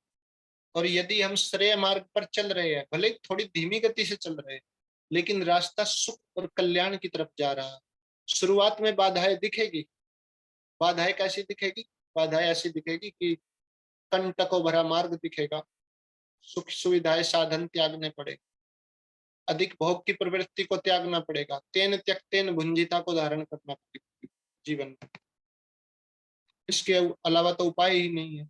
यदि केवल भोगवादी मानसिकता से ही संसार के में हम जिएंगे तो कोई उपाय ही नहीं है कि हम इस रास्ते से हट जाए, इस विनाश के रास्ते पर ही चलते रहे। आज दुनिया में युद्धों में इतने लोग नहीं मरते हैं। आप सब इस चीज का अनुमान लगाए कि पिछले 20 साल में दुनिया में कितनी लड़ाइयां हुई है, बड़े बड़े युद्ध हुए हैं, और उन युद्धों में कितने लोग मरे। मुश्किल से उनमें मुश्किल 50,000 1-2 लाख लोग मरे हो, 1-2 लाख 4 लाख 10 लाख मर गए हो। लेकिन अपने स्व कर्मों के कारण से कितने लोग रोज रोज मर रहे हैं, कितने कितने लाख लोग रोज मर जाते हैं। वे किस लिए मर रहे? मरना तो अवश्यम भावी है, सभी को मरना है, लेकिन उनका जीवन अधर्म ही जा रहा है, बिना कुछ सुख भोगे ही जा रहा है। इसका कारण देखो आप कि दुनिया में डायबिटीज से ज्यादा लोग मरते हैं कि युद्ध से ज्यादा लोग। इस देश में 20 करोड़ के आसपास लोग हो गए हैं जो जिनको शुगर होगी। अब आप ये बताओ 10 करोड़ के आसपास लोग वे होंगे जिनके हार्ट के पेशेंट, 10 से ज्यादा ही होंगे। सरकार के आंकड़े तो बताते हैं 20-22 करोड़ लोग हैं हार्ट के पेशेंट, जिनको हाई बीपी है, लो बीपी है, जो डिप्रेशन के, टेंशन के और अलग अलग प्रकार के, उनकी तो संख्या अनगिनत है। उनकी तो 100 करोड़ संख्या होगी, कम से 100 से भी ज्यादा मान सकते। यदि इस देश की जनसंख्या को 140 करोड़ माने तो मानसिक रूप से स्वस्थ पूरी तरह से कुछ ही लोग मिलेंगे, उंगलियों पे गिनने वाले, हजारों में भी संख्या नहीं मिलेगी उनको, जिनको बोल सकते हैं कि इनको मानसिक रूप से स्वस्थ है, इनको काम क्रोध लोभ मोह ईर्ष्या द्वेष अहंकार कोई विकार नहीं है मन में, और ये संतोष का जीवन और धैर्य का जीवन जीते हैं। ऐसे उंगलियों पे गिन सकते हैं, इतने लोग मिलेंगे पूरे देश में। तो ये मानसिक और शारीरिक रोगों से मरने वालों की संख्या ज्यादा है या फिर युद्ध में मर रहे हैं ज्यादा, दंगों में मर रहे हैं? दंगे और युद्ध तो कभी कभी होते हैं, 100 200 500 लोग 1000 लोग मर जाते हैं, लाख मर जाए, लेकिन यहाँ तो करोड़ों लोग जा रहे हैं रोज रोज। पूरे दुनिया में 10-20 लाख तो चले जाते हैं। और उनका जीवन कैसा रहता है? कोई सुख से भरा जीवन है उनका? कुछ भी नहीं, कोई सुख नहीं है। वो सुखी दिखे तो भी अंदर सुख नहीं, बाहर से सुखी दिखते हैं लेकिन वो भी सुख नहीं। तो इस चीज को आप समझो, श्रेय मार्ग पर चलकर ही हम दुखों से मुक्त हो सकते हैं। यदि प्रेय मार्ग पर चलेंगे तो ईश्वर से दूरी बढ़ेगी, ना कि घटेगी। और यदि हम श्रेय मार्ग पर बढ़ेंगे तो हमारी दुख से दूरी बढ़ेगी। तो आपको ईश्वर से दूरी बढ़ानी है या दुख से दूरी बढ़ानी, इसका फैसला तो स्वयं अपने विवेक से करना पड़ेगा कि हमें किस मार्ग पर चलना है। तो ये जो वैदिक मार्ग है, ये आर्यों का रास्ता है, वैदिक सनातन संस्कृति, ऋषियों का, या कहे कि महाजनों ये कथा, जिस पर हमारे महापुरुष चले, वो रास्ता, वो पंथ, उस पथ पर चल करके ही हम सुखी स्वस्थ शांति में आनंद में और संतोष में जीवन जी सकते हैं। यदि संसार के पचड़ों में पड़ेंगे तो महर्षि दयानंद ने यजुर्वेद के भाष्य में लिखा है कि दुख और क्लेशों में पड़ करके तड़प तड़प के मर जाएंगे, कुछ भी नहीं मिलेगा, ना ये मिलेगा संसार, ना वो लोग मिलेगा, ये जीवन चला जाएगा, ये शरीर भी चला जाएगा, कुछ भी नहीं बचेगा। तो इसलिए महान दुर्लभ जीवन है। आज मैं इस कक्षा में थोड़ा, ये 2 दिन का सत्र सेशन लिया मैंने, तो इसमें अधिक से अधिक कुछ बताने की कोशिश प्रयत्न किया। तो इसमें जो आप सब लोगों ने सुना ध्यान से, मैं आप सबका भी आभारी हूँ। और आदरणीय लखनलाल जी हमारे प्रबुद्ध शिक्षकों में, मैं तो इनका बहुत सम्मान करता हूँ। इन्होंने इतना अच्छा कार्यक्रम ये चला रखा है। वास्तव में 10-20 लोगों का, एक 50-100 लोगों का, जितने लोग भी आप जुड़ते हैं, तो ये एक अच्छा गुरुकुल चल रहा है। इससे बहुत अच्छा एक नॉलेज घर बैठे लोगों को मिल रही है। तो आप सबको मेरा पुनः प्रणाम। आगे कभी अवसर मिलेगा तो फिर हम इसी विषय को आगे रखेंगे। तो आप सबको पुनः आज सबकी इजाजत। 21 तारीख तक, 21-20 तारीख को रविवार है, 21 से आपका प्रारंभ हो जाएगा प्रति 21, 22, 23, 24, 25। तो इसको हम बात कर लेंगे बाद में, यदि मेरा कोई प्रोग्राम। हाँ ठीक है, तो कर लेंगे वैसे हमारी तरफ से फ्री है अभी तारीखों में। जी जी, चलिए पहला प्रश्न आ गया किशोर आर जी का। किशोर जी पूछिए। नमस्ते जी। राकेश कुमार जी भी जुड़ चुके, उनका स्वागत, वंदन, अभिनंदन। आइए। नमस्ते जी। नमस्ते जी। एक छोटा सा शंका थी, क्या हमारे किए हुए कर्मों का फल या हमारे बच्चों को भी मिलता है या उनको अपने कर्मों का और हमारे को अपने कर्मों का? नहीं, उनके अपने कर्मों का फल हमारी संतानों को मिलता है ना, ऐसा हाँ। इतना है इसमें कि हमारे कर्मों का प्रभाव उनके ऊपर जीवन पर पड़ता है। उनके कर्मों का उनके साथ है, लेकिन हमारे कर्मों का दुष्परिणाम उनको भी भोगना पड़ता है। जैसे माता पिता ने कुछ ऐसा कार्य कर दिया तो उनके परिवार में या उनका सम्मान, यश, धन आदि दूसरे दूसरे कार्यों में उनकी हानि होती है, लेकिन वो कर्म फल व्यवस्था से उनका कर्म नहीं था। जिसने जैसा कर्ता को ही, स्वतंत्र कर्ता को जिसने किया है उसी को फल मिलता है, दूसरे को नहीं, संतान को भी नहीं मिलता। ऐसा नहीं कह सकते कि किसी के पिता ने अपराध किया तो उसके पुत्र को फांसी चढ़ा दी जाए, ऐसा तो नहीं। नहीं ये तो अन्याय मतलब, हो। नहीं, अगर वो एक जीवन किसी का अच्छा चल रहा है लेकिन उसकी संतान आगे उसके अनुसार नहीं चल पाती या गलत रास्ते में भटक जाती है, तो उसके लिए उसके अपने कर्म उसके लिए दोषी हैं या माँ बाप के बीच में सहयोग है? यदि संतान के आने से पहले माता पिता के कर्म ऐसे थे कि उनको वैसी ही संतान योग्य थी, प्राप्त होने योग्य थी, जो उनको दुख देने वाली है या जिससे उनको दुख मिलेगा, तो फिर ये कर्म फल व्यवस्था से। लेकिन यदि बाद में कर रहे हैं तो एक स्वतंत्र कर्म है। मध्य में यदि कर्म हो रहा है ऐसा तो एक स्वतंत्र कर्म है। यदि लेकिन जन्म लेते समय माता पिता के कर्म, पिछले कर्म के कारण ऐसी संतान पैदा हो गई कि जो विकलांग है, चल ही नहीं सकती, या कुछ और कारण है, वो जन्मांध है, उसकी चक्षु इंद्रिय ही नहीं है, वो अंधा है संतान, पूरी तरह से जन्मांध है, तो उस अवस्था में उसको कर्मों का फल मानना, क्योंकि वो जन्म से है और जन्म से ईश्वर ही फल देने में सक्षम है। वो अन्याय नहीं कर सकता किसी भी, बिना, जिसने कोई कर्म ही नहीं अभी तक किया उसके साथ इतना अन्याय हो जाए कि जीवन भर के लिए उसको बड़ा दंड मिल जाए। नहीं, जैसे संस्कार विधि में या संस्कारों के हिसाब से कहते हैं, माता पिता अपना पूरा प्रयास करते हैं कि उनकी होने वाली संतान अच्छी हो। वो वेद मंत्रों का पाठ भी करते हैं, सब कुछ करते हैं, लेकिन उसके बाद कुछ 12-13 साल के बाद अगर वो बच्चा ऐसा एकदम से अलग हो जाता है, तो उसके पीछे उसके अपने कर्म है या माँ बाप के कर्म है? नहीं नहीं, वो फिर माँ बाप के नहीं है वे कर्म। माँ बाप ने अपनी तरफ से प्रयत्न किया, अच्छी बात है, उसमें कोई संशय नहीं। जी। उन्होंने अपनी ड्यूटी, अपना कर्तव्य पूरा किया संस्कार विधि के अनुसार, या कहे कि वैदिक आचरण, उनको अच्छा आचरण सिखाया, माता पिता ने अपना पूरा प्रयत्न किया। लेकिन वो बालक अपने किसी पूर्व संस्कारों के कारण या आज के वातावरण के कारण बाहर जाकर मित्रों में या दोस्तों में किसी दूसरे संस्कारों के कारण उसमें बिगाड़ आ जाता है, तो उसमें माता पिता अपराधी नहीं, वो धन्यवाद। स्वयं। प्रेम सदेवाजी पूछिए। ओम आचार्य जी सादर प्रणाम। जी आपको प्रणाम। हाँ आचार्य जी, बहुत ही अच्छा लगा आपका आज का प्रवचन, और कल भी बहुत ही महत्वपूर्ण था, आज आपने उसको पूर्ण किया। एक दो चीजें मैं पूछना चाहता हूँ। जी वो ये है कि जैसे हमारे अपने कर्म हैं, उनके हम फल पा रहे हैं, उसमें परिणाम दुख भी है, संस्कार दुख भी है, लेकिन जो दूसरों के द्वारा दिए गए दुख हैं, आदि भौतिक दुख, उसके कारण जो हमें दुख मिल रहा है, वो हमारा अपना तो है नहीं, उसमें कुछ रोल नहीं है, तो वो हम क्यों भोगें उसको? उसको भोगने के लिए हमें क्यों भोगना पड़ रहा है? पड़ता है, वो दूसरों के द्वारा दिया गया है, लेकिन भोगना हमें पड़ता है। जो कर्ज लिया ही नहीं वो कर्ज चुकाना पड़ रहा है, ऐसा लगता है। ऐसा आपका तात्पर्य यही है कि जो जो दुख हमें दूसरों के कारण से मिल रहा है वो हम क्यों भोगे?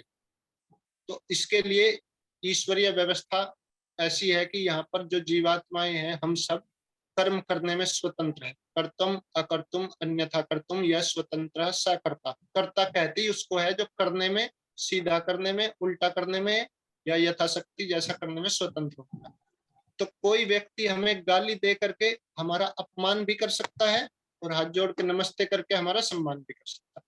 अब दूसरे व्यक्ति ने हमें गाली दी, तो गाली उसने दी, उसने अपना एक कर्म कर दिया। अब उसकी गाली से कितना दुख होना चाहिए हमें, उसके, वो तो आधि भौतिक दुख मानकर चल रहे हैं हम इसको। किसी दूसरे व्यक्ति ने हमें गाली दी उससे हमें कितना दुख होना चाहिए। यदि हमें उससे अधिक दुख हो रहा है एक गाली मात्र से, तो इसका अर्थ यह है कि हमारा उसमें आध्यात्मिक दुख भी जुड़ा है। इसका अर्थ यह है कि हम जितना दुख नहीं होना चाहिए था उससे अधिक दुख मान रहे हैं उसको। इस पर डिपेंड करता है। एक व्यक्ति को गाली देने से उससे बड़ा क्रोध आता है और वो रिप्लाई करता है, उठा के पत्थर मारता है, वो दूसरा भी पत्थर मारता है, झगड़ा बढ़ गया, दुख और बढ़ गया। और एक व्यक्ति पर गाली का प्रभाव हुआ ही नहीं। क्यों? क्योंकि वो अंदर से शांत था, अंदर से प्रसन्न था। उसने सोचा इसकी गाली का मुझ पर क्या प्रभाव पड़ेगा। ये तो सामान्य बात हुई। यदि हम किसी दूसरे के द्वारा दिया गया दुख भी कम या अधिक मात्रा में अनुभव कर रहे हैं, तो वो हमारी आंतरिक स्थिति पर निर्भर करता है। उसमें भी हमारा आध्यात्मिक दुख भी जुड़ता है, जो हमारा खुद के द्वारा दिया गया। जी। तो जिसमें तो आदरणीय, हाँ, वो तो ठीक है कि हम ऐसे लोगों की उपेक्षा कर सकते हैं, लेकिन अगर वो उसके कारण हमारी डेथ हो जाती है, मृत्यु हो जाती है, तो वो तो यदि ऐसा उसको हो हम गया, क्या। किसी ने हमें विषाक्त भोजन कराया और उससे हमारी जी डेथ हो गई, जैसे महर्षि दयानंद सरस्वती जी को जगन्नाथ ने जी विष दे, हाँ जी तो वो उनको जो विष दिया गया वो उसका उनके साथ अन्याय था। और वो जो जगन्नाथ था वो उसका पाप था, जगन्नाथ के द्वारा किया गया एक पाप कर्म था, अशुद्ध कर्म। अब महर्षि दयानंद का शरीर उससे पूरा हो गया, अर्थात उनको इस शरीर के साथ रहना मुश्किल हो गया, तो उन्होंने आत्मा को शरीर से पृथक कर दिया। तो ऐसी स्थिति में पाप कर्म हुआ, स्वतंत्रकर्ता कौन था यहाँ? जगन्नाथ, उसकी तरफ से। अब ईश्वर न्यायकारी है, तो ईश्वर जगन्नाथ को तो दंड देने वाला है आगे। वो कुत्ता बिल्ली जब बनेगा, कितने जन्मों तक बनेगा, उसका ईश्वर जानता है। जी अब महर्षि दयानंद का जीवन पूरा हुआ, यहाँ तक उनका पूरा हुआ। वो तो एक ऋषि कोटि के थे, तो उनकी तो मुक्ति हो गई। अब जी उनकी मुक्ति हो गई, जिनकी मुक्ति भी नहीं हुई, ऐसे भी लोग मरते हैं जिनकी जी मुक्ति नहीं हुई, तो जी उनको जो अगला जन्म मिलेगा, जिनकी मुक्ति नहीं हुई, ऐसे किसी के अन्याय का शिकार होते हैं और ये उनका दोष कम है, तो उनके कर्माशय में जो उनके पाप कर्म थे उनको ध्यान में रखते हुए ईश्वर उनकी क्षतिपूर्ति करते। ईश्वर उनको नया जीवन देगा, तो अच्छा जीवन दे देगा, अच्छे माता पिता, अच्छा संपन्न परिवार, अच्छा स्वस्थ सुंदर शरीर मिल जाएगा। उनकी इस आयु, जो बची हुई आयु थी इस जीवन की, वो आयु भी आगे बढ़ा करके ईश्वर किसी न किसी रूप में उनको उसका लाभ मिल जाएगा। तो आदरणीय प्रेम जी, आपने बड़ा अच्छा प्रश्न पूछा। ये ठीक है, ये चीजों पे ध्यान जाने से ही वो आता है। आपने बहुत बढ़िया गहराई से इस चीज को समझा। प्रेम जी बंद हो गया, प्रेम जी बंद हो गया। हाँ, ठीक है जी। आपने जी जी आपने बहुत ही अच्छे तरह समझाया और आपका बहुत बहुत धन्यवाद है। फिर आपको सुनेंगे, आप जब भी हमारे साथ जुड़ा करें। बहुत ही अच्छा आपका जो शैली है, प्रश्न बना के और उसके उत्तर देने की बहुत ही अच्छी शैली है। ऐसी हम सत्यार्थ प्रकाश में यही शैली पढ़ते हैं और भी ग्रंथों में। किशोर जी आइए। तो ये जो आपने अभी अभी स्वामी दयानंद की बात की है, उसमें क्या स्वामी दयानंद के कुछ पिछले ऐसे कर्म थे कि उनको ऐसे मृत्यु हुआ? नहीं नहीं, पिछले कर्म नहीं थे। पिछले कर्म तो उनके बड़े उत्तम रहे होंगे, इतने अच्छे संस्कार लेकर आए थे। उनको तो बचपन से ही शिव की खोज में निकल गए, जो इतना बड़ा उत्तम व्यक्तित्व लेकर आए थे। तो पूर्व जन्म के उनके संस्कार और कर्म बहुत अच्छे थे, और इसी जन्म में उनकी मुक्ति हो गई। यह अंतिम जन्म था, तो ऋषित्व को प्राप्त हुआ उनका। तो ईश्वर साक्षात्कार के करके वो सब कुछ मंत्र दृष्टा हो गए थे। तो ऐसी स्थिति में स्वामी दयानंद का जो शरीर पूरा हुआ, ऐसा ही महर्षि उसके बारे में भी बताया जाता है कि उनको महर्षि कणाद, शायद वो जो व्याकरण महर्षि पाणिनि के बारे में, कि उनका भी जीवन एक शेर ने उनको खा लिया था। वो एक जगह समाधि ध्यान लगाए बैठे थे, तो उनका जीवन समाप्त हो गया था, एक शेर ने उनका शरीर ही खा लिया था। तो आप देखो, यदि किसी ऋषि को शेर खा जाए तो ये नहीं कह सकते ना कि वो पूर्व जन्म के कारण। बस उनका जितना शरीर पूरा हुआ तो उसके बाद मुक्त आत्मा ही। उस शरीर तो उनका एक चक्र भ्रमणवत था, वो तो जब तक शरीर चल रहा था तब तक था, उसके बाद तो फिर भी उनको मुक्ति होना। जी देवेंद्र जी पूछिए।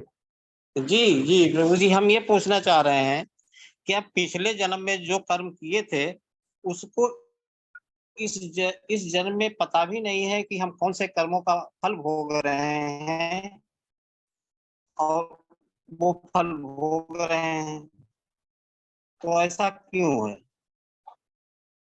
पता नहीं है तो ये अच्छी बात है। यदि हमें पता चल जाए पूर्व जन्मों की सारी स्मृतियां, तो शायद हम तो वैसे ही कुछ ना कर पाएंगे, दुख ही दुख में पूरा दिन रहेंगे। ये तो इसी जन्म के दुख ज्यादा दिन याद नहीं रहते। यदि किसी के घर में कोई दुख की घटना हो जाए और कुछ गलती हो जाए तो वो उसको भूलना चाहता है। ये ईश्वर ने एक अच्छी व्यवस्था दी है भूलने वाली, जो विस्मृत हो जाती है पुरानी बातें। यदि ये स्मरण रहने लगेगी तो बहुत अनिष्ट हो जाएगा। लेकिन जीव को पता होना चाहिए हम किस कर्म का फल भोग रहे हैं। और ये तो बात है, पता तो होना चाहिए। लेकिन ये आप और हम ही तो सोचते हैं ऐसा पता होना चाहिए, लेकिन ईश्वर तो सर्वज्ञ है। उसको मालूम है कि ये तुमको इस बात का पता हो गया पहले से ही सब बातों का, तो फिर इनका आगे का जीवन बाधित हो जाए। यदि किसी को ये पता चल जाए कि मैंने इतने जन्मों में ये अपराध किया, अब इसका दंड मिलना शुरू होगा, तो भयभीत होकर ही मर जाएगा, पहले डर डर के ही मर जाएगा।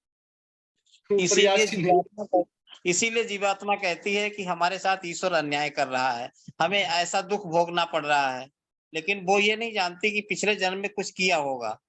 बिल्कुल 100%। यदि ऐसा हो ही नहीं सकता कि बिना किए कुछ हो जाए, कहीं ना कहीं कुछ ना कुछ हुआ है। तभी मैं ये कहता हूँ जीवन और जन्म ही यही है। यदि संसार में किसी से दोष ना हो तो ये संसार चक्र रुक जाएगा। दोष तो सभी से होते ही है, मनुष्य मात्र से होते हैं, जीव मात्र से होते हैं। ऐसा संसार में एक भी पुरुष नहीं पाया जाता जो दोष ना करता हो, दोष रहित का जन्म ही नहीं होता, जन्म ही नहीं देखा जाता। सही कहा, धन्यवाद जी, धन्यवाद। देवेन जी कहाँ से हैं आप? मैं डिस्ट्रिक्ट हरदोई में रहता था, अब मैं हरिद्वार में रहने लगा हूँ। यहाँ वानप्रस्थ ले लिया है, तो ये टीचर हूँ मैं वैसे। अच्छा अच्छा अच्छा।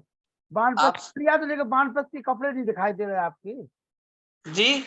वानप्रस्थ के कल कपड़े पहन के आना। हाँ ये देखिए सब है, अच्छा लेकिन नीचे है, नीचे, ऊपर नहीं।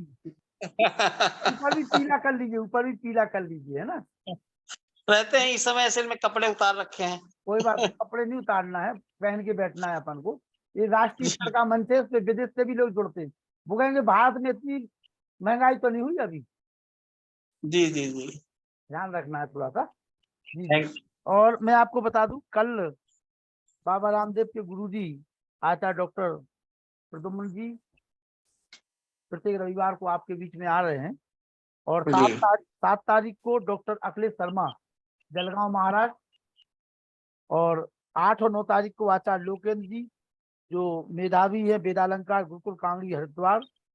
10 तारीख को आचार्य अजय शास्त्री जी दिल्ली। 11 और 12 तारीख को आचार्य डॉक्टर मनु आर्या खुर्जा। और 13 तारीख को फिर पुनः बाबा रामदेव जी के गुरु जी।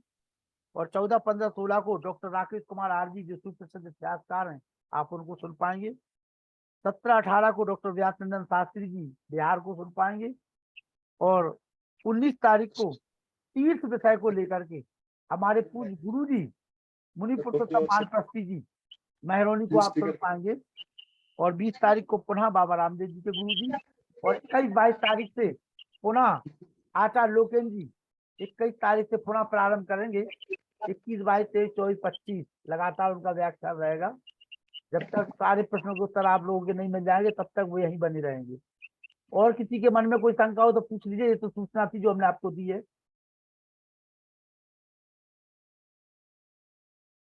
और किसी के मन में कोई शंका हो तो पूछ लीजिए।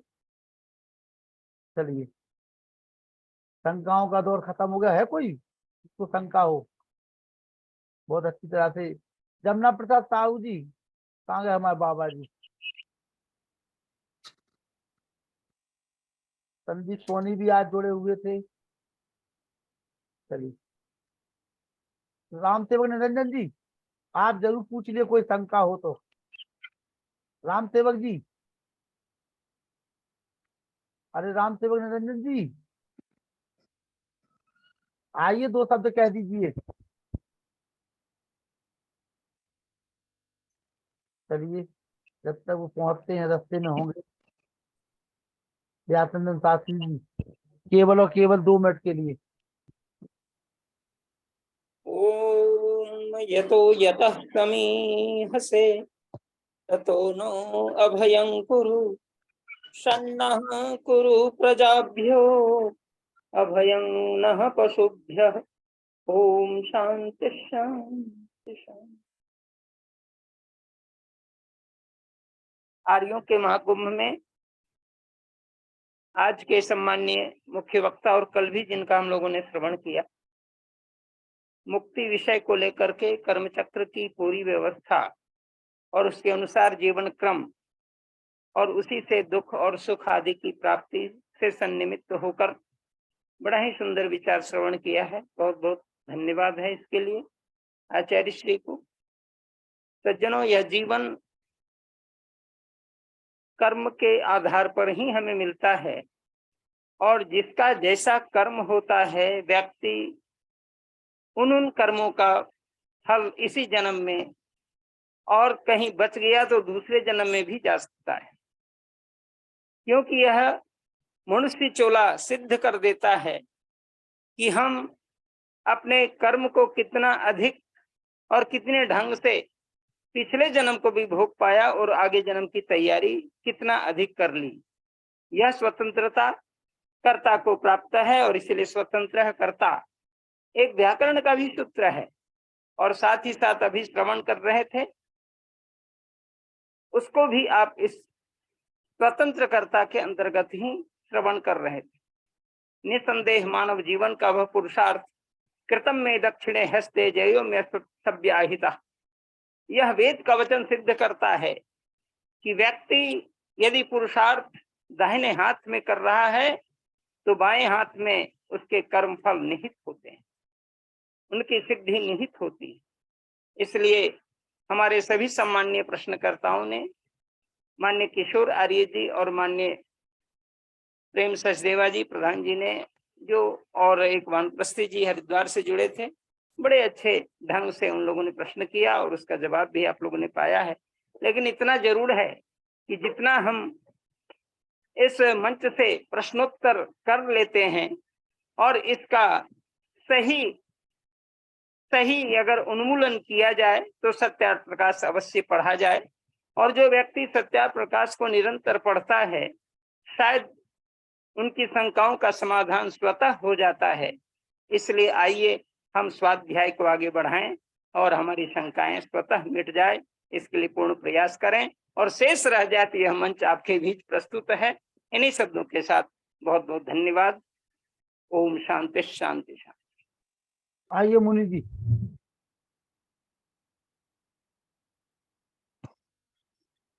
ओम।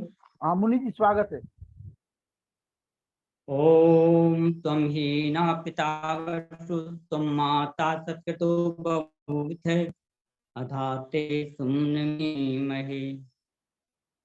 वह परमपिता परमात्मा जिसको हमारी माता भी कहा गया है, पिता भी कहा गया है, उससे हम प्रार्थना करते हैं कि ये परमात्मा तुम श्रेष्ठता क्यों ले जाने वाला है, सिर्फ और सिर्फ श्रेष्ठ आचरण की तरफ उन्मुक्त करने वाला है। तो हमारे मनों को, जो मन हमारे लिए सम तन्मे मना संकल्प मस्तु, केवल एक प्रार्थना करते हैं मन के लिए, और हमारा मन ही है मन एवं मनुष्याणाम कारणम बंध मोक्षो। तो हम चाहते हैं कि हमारा मन विशुद्ध मन हो, किसी प्रकार का उसमें विकार नहीं हो, और उसके लिए हमें सजग रहना पड़ेगा, क्योंकि मन तो एक जड़ पदार्थ कहा गया है। तभी बहुत अच्छी चर्चा हमारे सम्मानीय आचार्य लोकेंद्र जी के माध्यम से प्रश्नोत्तर के रूप में चली। पहले आपका संभाषण हुआ 1 घंटे से प्रतिबंध, आपका साधुवाद। और हमारे सम्मानीय व्यासचंद्र जी के लिए तो शास्त्री जी को समय चूंकि कमल पाया है और उन्होंने आज इसका अनुपालन किया हुआ है, तो मैं आपको साधुवाद। तमाम महान पुरुषों, महान भावों को मैं देख रहा हूँ, सबके लिए मातृ शक्ति हो या हमारे विद्वत मंडल हो, सबके लिए साधु नमस्ते। महर्षि दयानंद जी इस बात को स्वीकार करके गए हैं, विद्वान लोग बैठे हुए हैं सभी, हम तो एकदम सरल भाषा में कहेंगे, अवश्य में भोक्तव्यम कृतम कर्म सुभाषम। हम जो भी भोगते हैं वो हमारे द्वारा किए कृत अपकृत शुभ कर्म और अशुभ कर्म का ही फल हमें भोगना पड़ता है। और उसके लिए कहा गया है, ऋषियों ने कहा है कि हमारा जीवन, जैसे हम कई उदाहरणों के माध्यम से जान सकते हैं। एक कृषक खेती करता है और जब जो फसल अनाज आज के दिन बोता है, वो उद्यम तो उसको 6 महीने तक करना पड़ता है, लेकिन उस फसल का जो फल हमें मिल रहा है 6 माह बाद मिल रहा है। तो ऐसे ही हमारे द्वारा जो कर्म किए जाते हैं, सती मूले तद विपाके जात्यायुर्भोगा, जरूरी नहीं है कि हम इसी जन्म में भोग लें सब, कई कई जन्मों बाद, क्योंकि कर्म तो हमारे द्वारा अहर्निश हो ही रहा है। सम्मानीय शास्त्री जी से मैं अनुरोध करूंगा, त्रुटियां मेरी अगर हो तो आप बताना। तो हमारे द्वारा कर्म तो क्षण क्षण हो रहा है और उनका फल तो इतने जल्दी नहीं हो पा रहे। अभी प्रातः काल हमने भोजन कर लिया, अब शाम तक हम देखिए इसके बीच में और भी कर्म हो रहे हैं, उनका फल भी तो कहीं जुड़ेगा। और अंतिम सांस तक हमारे द्वारा जब कर्म होता रहता है तो उन फलों को हम उसी जन्म में नहीं भोग पाते। चाहे वो महर्षि दयानंद जी हों, मैं नहीं मानता हूं, अगर महर्षि दयानंद जी के शब्दों में भी अगर विवेचन की जाए तो महर्षि दयानंद जी को अगर जहर दिया गया है तो किसी न किसी जन्म का फल भोग उनको यहाँ जुड़ गया है कि वो जहर पीना पड़ा हो। शास्त्री जी और हमारे सम्मानीय आज के प्रवचनकर्ता लोकेन्द्र आचार्य जी, नहीं, बहुत अच्छा विचार हुआ है। और निसंदेह कर्म चक्र इसी को कहते हैं, कर्म भोग चक्र। इसीलिए चक्र का मतलब ये होता है कि चक्रार पंक्ति गच्छति भाग्य पंक्ति, वो कर्म के अनुसार बनती रहती हैं। और निसंदेह दिन भर का किया हुआ कर्म, कुछ ऐसे कर्म हैं कि तत्काल उसका फल प्राप्त होता है घंटा 2 घंटा में, और कुछ ऐसे हैं कि कई वर्ष भी लग जाते हैं, कभी लगता है कि इस जन्म में मिला ही नहीं।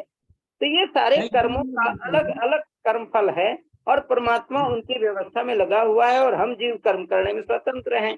इन भावनाओं के साथ हम सत्कर्म करें, कुकर्म अपकर्म और विकर्म न करें, ये जीवात्मा का अपना स्वतंत्र विचार होना चाहिए। ताकि तो मैं दयानंद जी की बात रख रहा हूँ। और उन्होंने एक और उदाहरण दिया हुआ है कि जैसे एक बछड़ा 100 गायों के बीच में से अगर छोड़ दिया जाए, वो अपनी माँ को अपने माँ को खोजते खोजते एक को दूसरे के पास जाएगा, फिर तीसरे के पास और अपनी माँ के पास पहुंच जाता है।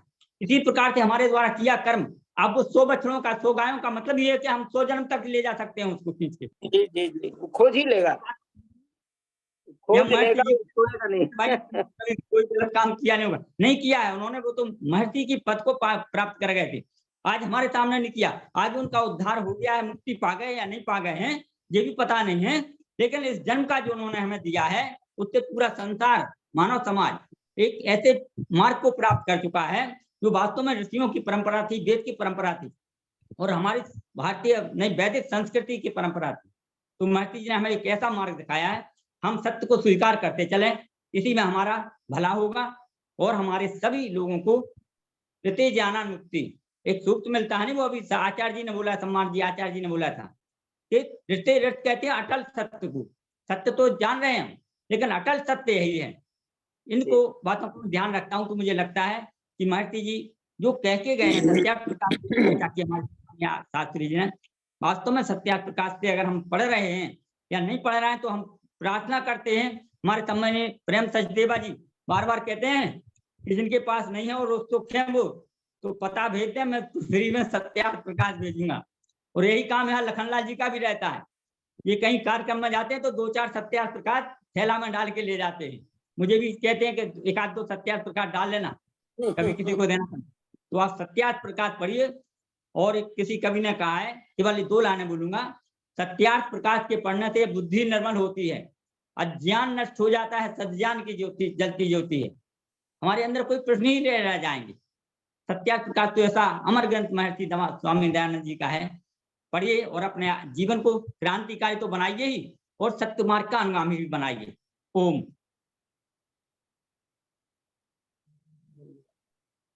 ओम। लखनलाल जी। लालचंद वर्मा जी आ जाइए, लालचंद वर्मा जी। जी धन्यवाद सर, बहुत सर, आप सभी को नमस्कार, अभिनंदन। मैं बड़ा प्रभावित हूँ श्री लखनलाल जी से कि निरंतर किसी काम को जारी रखना लंबे समय तक, ये बड़ी कठिन तपस्या है। और आज की जानकारी में जो विद्वानों ने हमें बताया है, वास्तव में सही बात है कि हम अपने जीवन में जितनी भी घटनाएं घटित होती हैं, चाहे वो अच्छी घटनाएं घटित हों या खराब घटनाएं घटित हों, उन सबके जिम्मेदार हम स्वयं होते हैं। जैसा हम कर्म करते हैं वैसा हमें फल मिलता है। किसी का देर से मिल जाता है तो किसी का तुरंत मिल जाता है, लेकिन आम तौर पर लोग मैं समझता हूं कि ये उनकी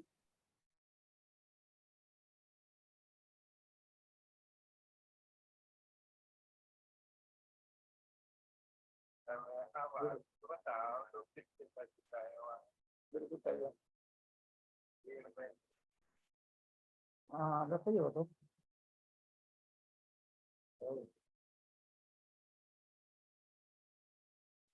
क्या है साहब, हम बताएं।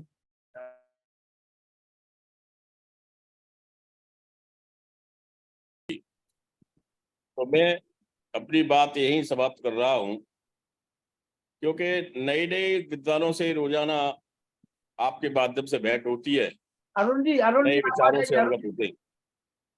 जी जी अरुण जी जी एक हमारा नमस्ते लखनलाल जी। जी ये कहना है कि अभी आपने ये कहा कि ईश्वर किसी का अच्छा भी नहीं करता, तो ये हमको थोड़ा सा अटपटा लग रहा है, क्योंकि ईश्वर जो है बुरा तो किसी का नहीं करते हैं, लेकिन ईश्वर हमेशा अच्छा सोचते हैं कि हर व्यक्ति के साथ अच्छा ही हो। जब कोई व्यक्ति कोई बुरा कर्म करने चलता है तो अंतरात्मा से उसको भय शोक लज्जा आदि उत्पन्न होता है। तो इससे यह बात साबित है कि ईश्वर कभी किसी का जो है अनभला नहीं चाहते हैं, यानी वो अच्छा तो जरूर ही चाहते हैं। उन्होंने सृष्टि के आरंभ में सूर्य चांद सितारा धरती आसमान सारी वनस्पतियां अन्न औषधि इस प्रकार से तमाम चीजें मनुष्य के उपकार के लिए ही तो पैदा किया है। तो ईश्वर तो अच्छा तो हमारा चाहते ही है। ये नहीं है कि ईश्वर हमारा अच्छा नहीं चाहते हैं और बुरा नहीं चाहते। बुरा तो नहीं चाहते लेकिन अच्छा चाहते हैं। बस इतना कहना है हमारा।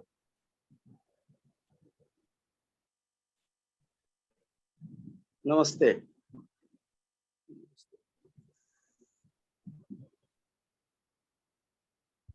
चलिए इस पे विद्वानों का क्या मत है? जो मैंने कहा क्या ये गलत है कि ईश्वर नहीं। किसी का अच्छा भी चाहते हैं? बहुत बढ़िया, बहुत अच्छा। ये आचार्य जी बताओ। जी जी आचार्य ऐसा है। आचार्य निसंदेह जी जी हाँ बोलिए लोकेश जी। जी ये मैंने कहा कि ईश्वर किसी का बुरा तो नहीं चाहते हैं, जैसा कि अभी भाई साहब ने कहा कि ईश्वर न किसी का बुरा चाहते हैं न अच्छा चाहते हैं। तो ईश्वर बुरा तो नहीं चाहते हैं कि वो न्यायकारी हैं, किसी का अनभला नहीं चाहते हैं, लेकिन अच्छा तो सबका चाहते हैं। अगर अच्छा ना चाहते हुए व्यापक होते हुए भी किसी व्यक्ति द्वारा जब कोई गलत काम करने ये बात इसमें तो कोई संशय नहीं। मेरी जी। आवाज आ रही है क्या अभी आ रही है, आवाज आ रही है जी। अरे ईश्वर वास्तव में ये बात तो सही है कि दंड देते हुए भी ईश्वर सबका भला ही चाहते हैं, अच्छा ही चाहते हैं। वो किसी को दंड भी देते हैं तो उसके अच्छे के लिए ही देते हैं कि ये रास्ते पर आ जाए, कुछ कर्म फल भोग करके ही आ जाए, सुधार हो जीवों में, मनुष्यों में, जीवात्माओं में, और वे अच्छे मार्ग पर बढ़े। ईश्वर तो हमेशा ही सबका अच्छा करता है। यदि वो दंड भी देता है तो उसके न्याय के पीछे भी दया छिपी हुई होती है। वो न्यायकारी है लेकिन दयालु भी है, दोनों चीजें। तो वो क्रूर कठोर नहीं है, बुरा नहीं करता। धन्यवाद। ठीक है। डॉक्टर राजेश कुमार जी सफर में हैं कि पहुंच गए घर? डॉक्टर राकेश कुमार जी। भाई साहब सफर में हूँ, बहुत अच्छे प्रश्नोत्तरी चल रही है, सुन रहा हूँ। अच्छा जी, अच्छा जी। यहाँ बारिश भी हो रही है इसलिए आनंद आ रहा है, सुनवाते रहिए। चलिए चलिए आनंद लीजिए। आप सभी मंचासीन विद्वत जनों को, माता बहनों को, सभी को हृदय से नमन वंदन करता हूँ। बहुत अच्छा हमारे आर्य मुनि जी ने संरक्षक के रूप में एक अच्छा प्रश्न आज छोड़ दिया है।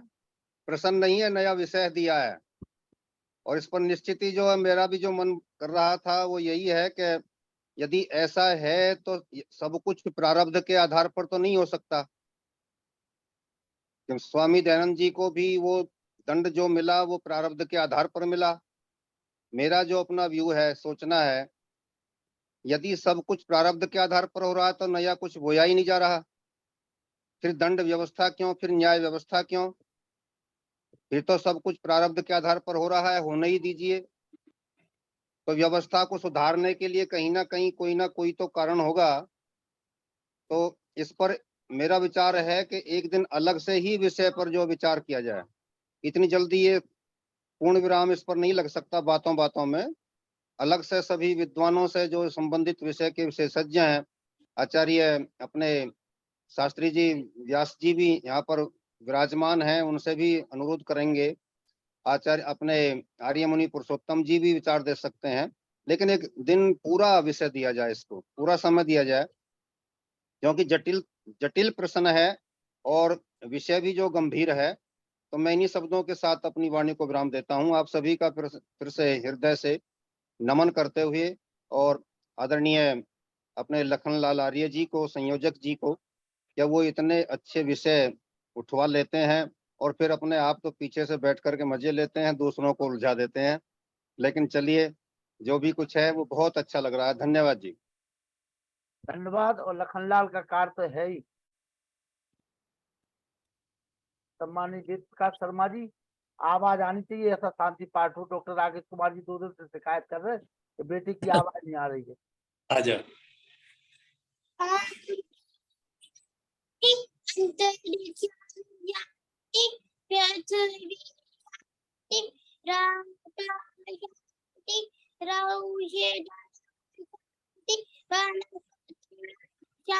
और पास में हो, और पास में हो, और पास में हो जरा, मोबाइल के पास में हो थोड़ा सा।